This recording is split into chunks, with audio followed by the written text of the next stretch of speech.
wa ala alihi wa sahbihi wa man wala ma ba'd.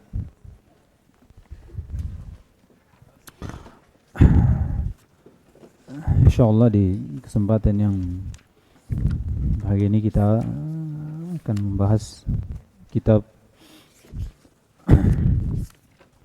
kembali dari permasalahan tentang akidah. Ya. Permasalahan tentang akidah.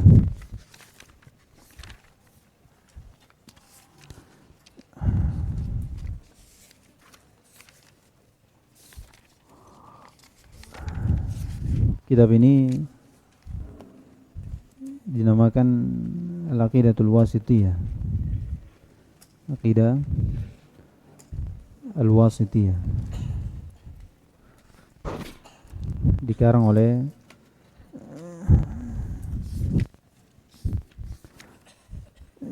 Syekhul Islam Taqiyuddin Syekhul Islam Taqiyuddin Ahmad ibn Abdul Halim ibn Abdus Salam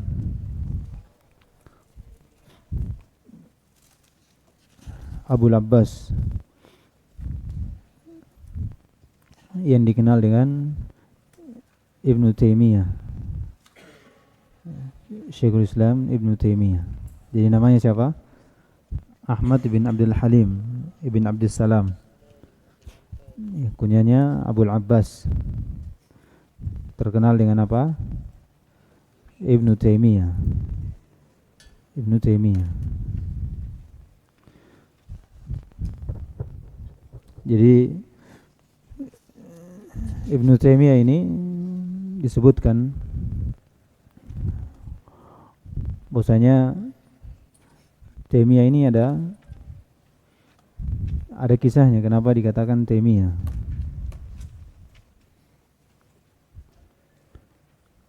Jadi pamannya atau kakeknya ya. Kakeknya yang kelima itu Muhammad bin Al-Khadir. Jadi Ahmad ibn Abdus Salam. Ini bapaknya ya. Kemudian Ahmad ibn Abdul Halim bapaknya. Kemudian Ibn Abdus Salam, ini kakeknya. Kemudian Ibn Abdullah Ibn Khadir Ibn Muhammad Ibn Khadir. Ini yang kelima. Jadi sebutkan kakeknya yang kelima ini Muhammad Ibn Khadir. Itu datang di suatu tempat namanya Darbit Taimah. Darbit Taimah. Kemudian di sana dia lihat suatu perempuan, seorang anak kecil perempuan. Kemudian tak kala dia kembali ke mana? Ke negerinya. Dia melihat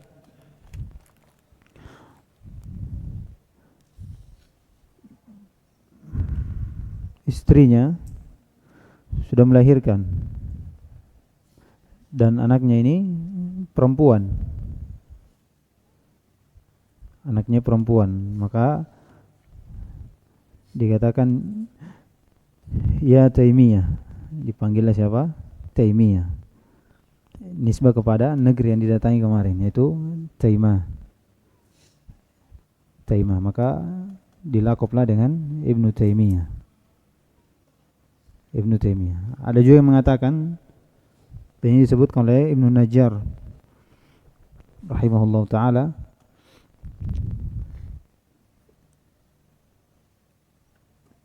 dikatakan bahwasanya pamannya atau pamannya terus kakeknya maksudnya ini Muhammad bin Khadir. Dia punya ibunya ini namanya Taimiyah dan ibunya ini seorang penasehat penasihat umat. Kemudian dinisbahkanlah kepadanya. Siapa? Ibnu Taimiyah ini dinisbahkan kepada neneknya, kalau kakek neneknya. Iya. Istri kakeknya yang keenam. Iya. Istri kakeknya yang keenam. Nah, ini mamaknya siapa? Kakeknya yang kelima. Ketika disandarkan kepadanya, dinisbahkan kepadanya Ibnu Taimiyah, maka dikenallah dengan Ibnu Taimiyah. Ibnu Taimiyah.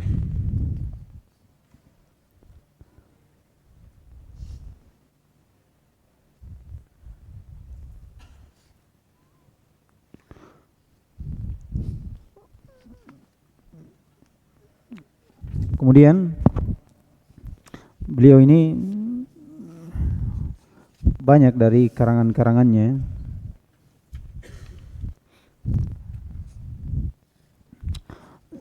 tulisannya banyak.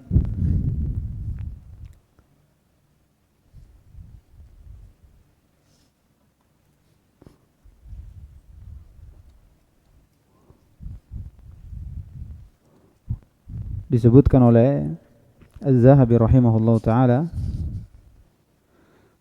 bahwasanya dia menyebutkan, saya mengumpulkan dari tulisan-tulisan Syekhul Islam Ibnu Taimiyah rahimahullah, dan saya mendapati 1000 tulisan dari beliau. 1000 tulisan, karangan, buku. Kemudian dikatakan saya melihat tulisan-tulisan yang lain lagi. Iya, berarti dia kumpulkan 1000. Kemudian tidak lama dia lihat lagi dari tulisan-tulisan Ibnu Taimiyah yang tidak dia kumpulkan. Berarti lebih daripada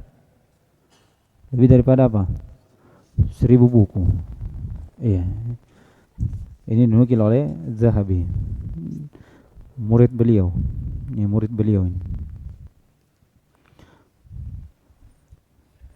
Dan di antara muridnya ada yang membuat buku. Iya. Membuat buku namanya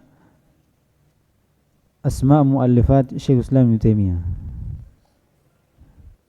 Iya. Buku-buku atau nama-nama tulisan Syekhul Islam Ibnu Taimiyah rahimahullahu taala. Jadi tulisan beliau ini banyak sekali. Iya, banyak sekali dari bidang fikih ada. Iya. Dari akidah jangan tanya lagi. Iya. Bagaimana membantah dari ahlul bid'ah. Bantah dari ahlul bid'ah.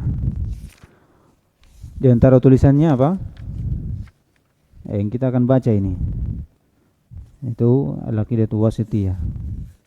Al-Aqidah Wasithiyah. Dan yang terkenal dari tulisannya dikumpulkan oleh Abdurrahman bin Qasim, yaitu Majmu'ul Fatawa.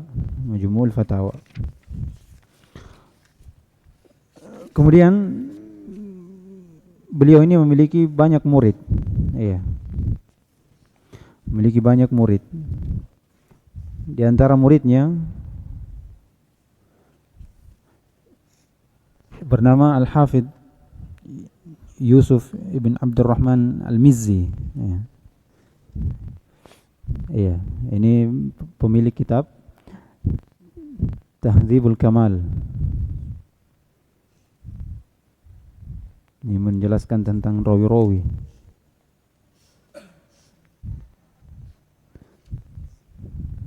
Di antara muridnya juga, iya, Syamsuddin Muhammad ibn Ahmad Az-Zahabi. Tahu toh? Hah? Iya, ini pemilik apa? Syiar Alam Nubala. Di antaranya juga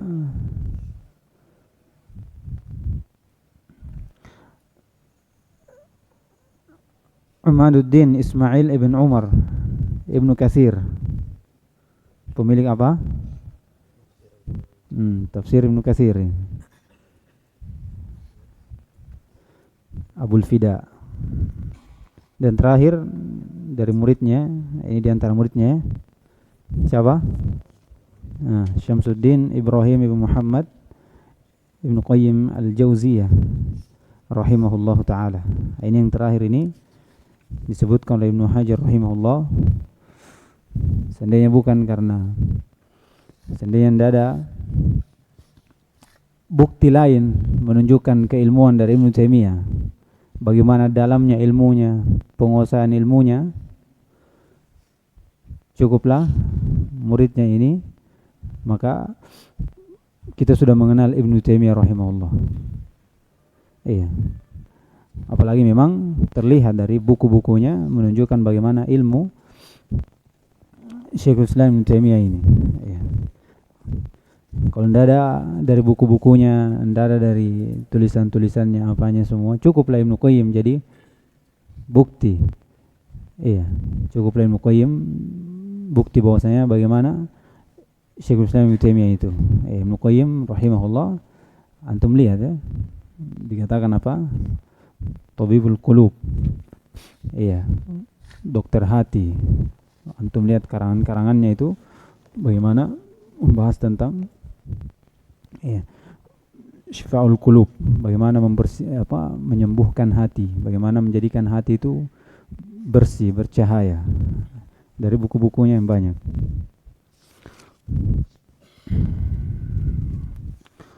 Kemudian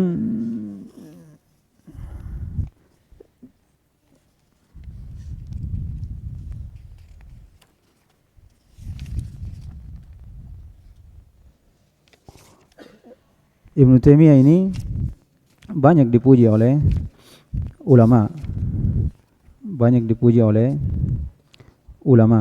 di zamannya.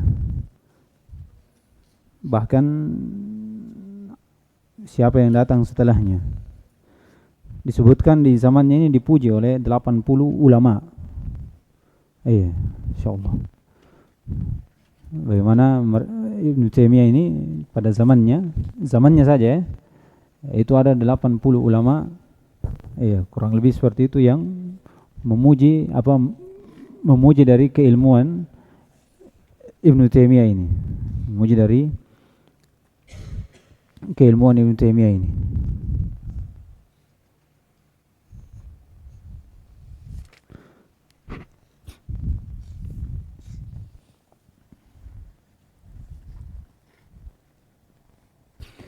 Di antara pujian yang disebutkan juga oleh beberapa ulama,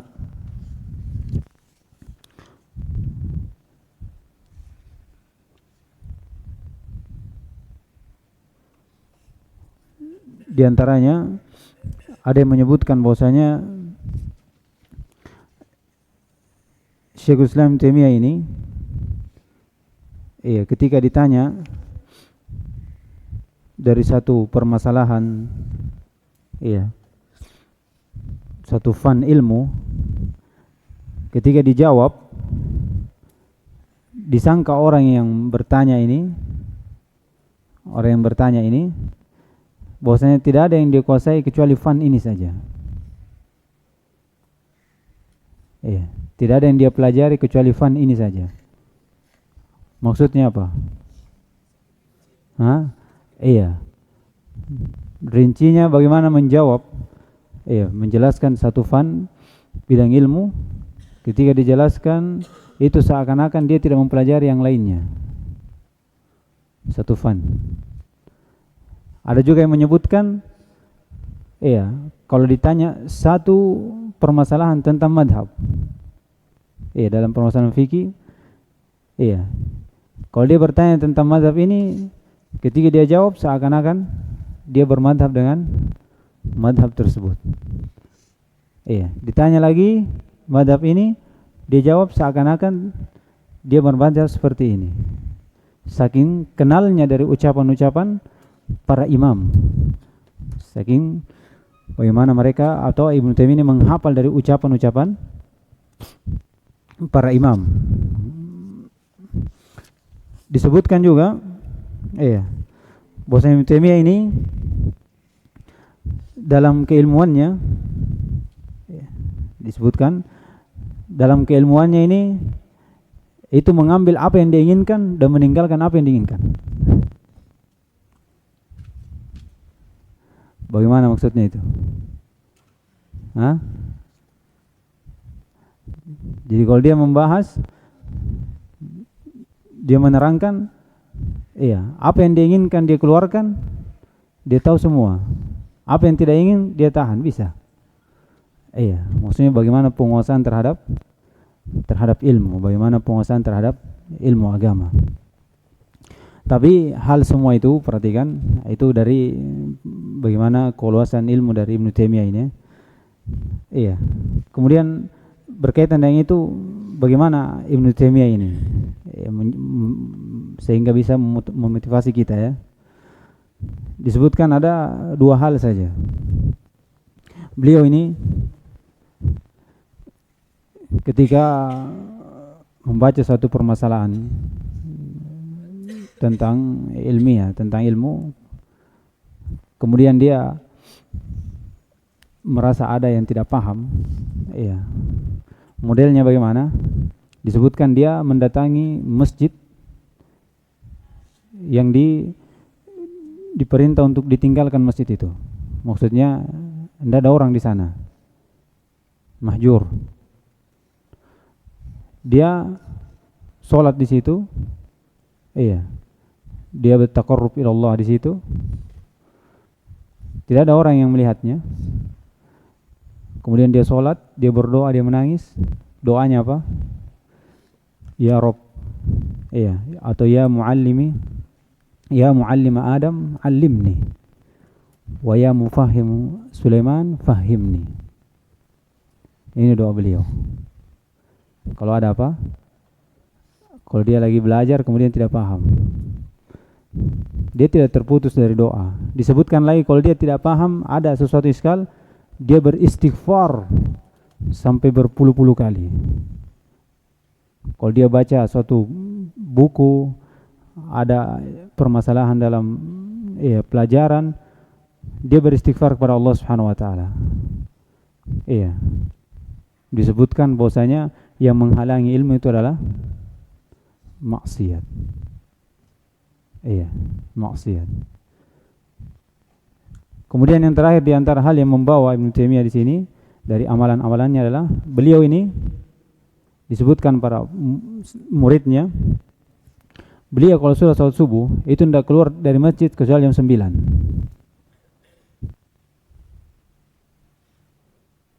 Nah, kalau dipikir bagaimana belajarnya? Dia berzikir kepada Allah Subhanahu wa taala. Iya. Dia alim, abid. Ya. Itu dari karomah. Iya. Karomah. Bagaimana keilmuan dari Ibnu Taimiyah ini? Bagaimana tentang keilmuan Ibnu Taimiyah ini? Itu sedikit dari motivasi untuk kita ya, mengenal Ibnu Taimiyah rahimahullah, dari namanya, kemudian bagaimana pujian ulama terhadap siapa? Ibnu Taimiyah, dan bagaimana amalannya. Iya. Amalannya beliau bagaimana yang membuat dia diberikan ilmu yang sangat luas. Kemudian terakhir berkaitan tentang kitab ini. Di antara tulisannya adalah apa? Kitab Al-Aqidah Wasithiyah. Kitab Al-Aqidah Wasithiyah. Jadi dinamakan Aqidah Wasithiyah ini sebab penulisannya disebutkan bahwasanya disebutkan Ibnu Taimiyah rahimahullah di Majmu' Fatawa, dikatakan datang pada saya dari laki-laki dari negeri, dari bumi Wasit. Iya. Dan laki-laki ini adalah sebagian dari qadi di negerinya. Kemudian bertanya, iya, bertanya siapa laki-laki ini. Dia menemui Ibnu Taimiyah rahimahullah. Disebutkan laki-laki ini juga adalah dari ashab Syafi'i. Iya, ashab Syafi'i. Dan dia ahlul khair disebutkan. Dia ahlul khair. Dia mengeluh kepada Ibnu Taimiyah tentang manusia yang ada di negerinya. Iya. Banyaknya kejahilan, kezaliman. Ada juga tegak juga apa? Pelajaran-pelajaran tentang agama dan ilmu. Maka dia meminta saya, kata Ibnu Taimiyah, untuk menulis untuknya akidah. Iya, yang menjadi pokok untuknya dan keluarganya dan penduduk negerinya. Maka saya pun menulis. Iya. Saya menulis dari akidah-akidah ahli sunnah wal jamaah ini menjadi pokok untuknya dan para siapa yang berada di negerinya. Kemudian menulislah akidah ini. Akidah ini ditulis, kata beliau, wa ana qa'idun ba'dal asr. Saya menulisnya setelah asar sampai tidak sampai maghrib. Cepat ditulis. Ini banyak ya para ulama seperti ini. Di antara bukunya juga ada Fathul Hamawiyah. Begini juga modelnya. Ditanya, kemudian dia tulis tanpa lihat. Ditulis dari pikirannya semua tentang akidah Ahlussunnah wal Jamaah. Di antara ulama juga yang seperti ini banyak ya. Ibnu Hajar Al-Asqalani rahimahullah taala, dia tulis apa? Bulughul Maram, di perjalanannya. Jadi wajar kalau antum lihat ada dari sedikit kritikan tentang perawi-rawi riwayat ini. Ada ya. Di riwayat disebutkan 4 riwayat dari As-Sunan, padahal itu asalnya dari riwayat Bukhari. Itu dimaklumi kenapa? Dia tulis itu dari hafalannya, dia susun berapa hadis itu, ribuan hadis, 1000 hadis lebih, ditulis di perjalanan tanpa lihat buku. Dia hafal sahabatnya, dia hafal rawinya, dia hafal riwayat yang lain ini, riwayat yang lain itu. Bahkan dia hukumi sendiri. Hadis ini terdapat rawi namanya ini dan dia dhaif. Kita lihat buku saja belum tentu. Malah mungkin kita bukan ini yang saya yang dhaif ini. Itu dari bagaimana ilmu yang diberikan oleh Allah Subhanahu wa taala. Dan insyaallah akidah wasithiyah ini kita bahas matan saja. Bahas matan. Walaupun di sana banyak yang mensyarah dari kitab ini. Banyak. Ada 20-an dari syekh atau dari masyayikh yang mensyarah dari kitab ini. Ada sekitar 25-an. Yang mensyarah dari kitab ini. Di antara dari ulama yang sekarang ada Syekh Shalih Al-Utsaimin, Syekh Abdullah atau Syekh Al-Fauzan hafizahullah taala, dan selainnya dari para masyayikh. Tapi kita bahas matan saja ya. Insyaallah mungkin kita cukupkan dengan matan saja dan kita ambil dari faedah-faedah dari beberapa masyayikh yang mensyarah dari kitab ini. Insyaallah kita mulai membaca matannya besok. Semoga Allah Subhanahu wa taala memberikan kepada kita keistiqomahan di atas kebaikan ini. Subhanakallahumma hamdik, asyhadu an la ilaha illa anta, astaghfiruka wa atubu ilaik.